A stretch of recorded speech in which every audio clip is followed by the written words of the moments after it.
রাসূল সাল্লাল্লাহু আলাইহি ওয়াসাল্লাম সর্বপ্রথম বিদায় হজ্জের ভাষণে যেই কথা বলেছেন, তিনি বলেছেন, ইয়া আইয়ুহান নাস, হে মানুষ সকল, ইলামু, তোমরা জেনে রাখো, ইলামু, তোমরা জেনে রাখো।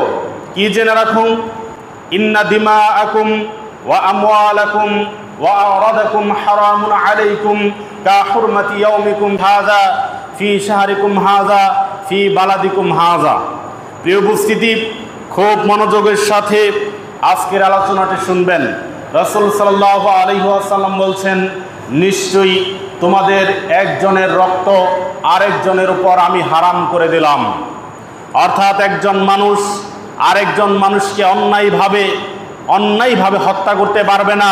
এটা আল্লাহ নবী সাল্লাল্লাহু আলাইহি ওয়াসাল্লাম বিদায় হজ্জের ভাষণে সর্বপ্রথম হারাম করে দিয়েছেন।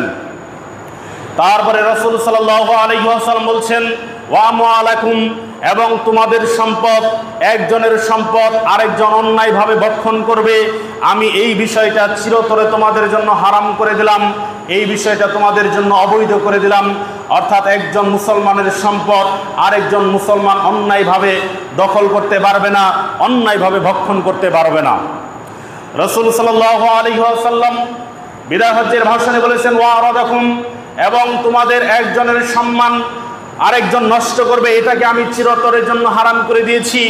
অর্থাৎ একজনের সম্মান আরেকজনের কাছে এতটাই গুরুত্বপূর্ণ, রাসূল সাল্লাল্লাহু আলাইহি ওয়াসাল্লাম বলছেন কতটা গুরুত্বপূর্ণ, কা হুরমাতি ইয়াউমিকুম, অর্থাৎ জিলহজ মাস হচ্ছে আল্লাহর কাছে অন্যতম শ্রেষ্ঠ মাস।